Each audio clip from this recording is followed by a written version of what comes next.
At the engagement party for one of our former high school classmates, the bride suggested we play King's Cup. Whoever drew 8 had to do a cross-arm toast with someone of the opposite sex in front of everyone. My husband, Luke Flandern, had always been a germaphobe. The second he saw the card in his hand, his brow furrowed. I stood up, ready to help him out. But then, Sarah Weaver, the girl everyone called the beauty of our class, who was sitting right across from him, asked softly, "Need a hand?" Luke looked at her, and the frown on his face instantly melted. "Yeah, sure." The room erupted. Everyone was laughing and cheering. Classic Luke, always generous. No wonder he was valedictorian back in the day. Someone get this on camera. The golden couple from high school is finally reconnecting after all these years. That's destiny right there. Sarah blushed and shyly reached her wine glass toward him. Luke smiled and didn't pull away. I just stood off to the side, quietly watching the two of them drink that cross-arm toast together. And then I remembered how I'd been ready to help him out. A bitter smile crossed my lips. Guess I was kidding myself. After the drink, the party really took off. The maid of honor was Sarah's best friend from high school, and feeling bold from the alcohol, she went straight for it. "Hey, Mr. Valedictorian, we've all been classmates for years, so be honest with us. Does Sarah still stand a chance? She's waited for you all this time. Just give it to us straight. Is there still room for her in your heart?" The other former classmates, loving the drama, jumped right in. "Come on, back in high school, you and Sarah were the couple everyone rooted for. You finally ran into each other again at a classmate's wedding. If you don't speak up now, it'll be too late." Everyone piled on one after another, relentless in egging them on. Sarah's face turned even redder. She practically melted into Luke's arms. "Knock it off," she whispered. Luke laughed and lightly scolded the group, but he didn't deny anything, and he didn't push her away either. I just sat there quietly, my hands shaking as I watched it all unfold. Then the bride suddenly turned to me, her tone openly taunting. "Avery, what about you? Are you cool with Luke and Sarah getting together?" Suddenly the room went quiet. Every pair of eyes turned to me. Those looks,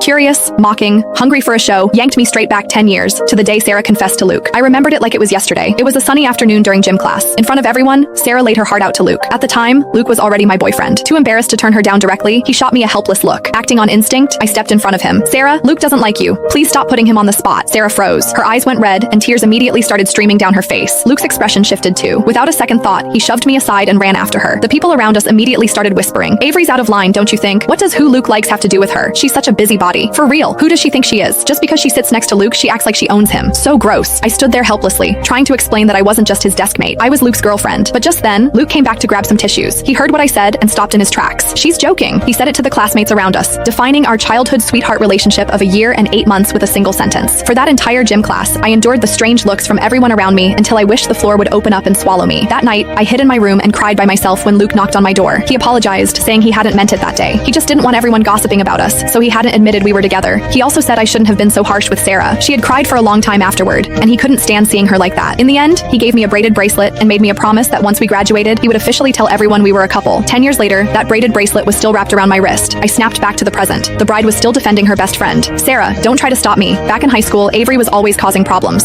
If she hadn't gotten in the way, you and Luke would have been together ages ago. You never would have had to wait this long. Avery ruined your happiness. Today, I'm getting to the bottom of this. Avery, answer me. Do you support Luke and Sarah being together or not?" The bride glared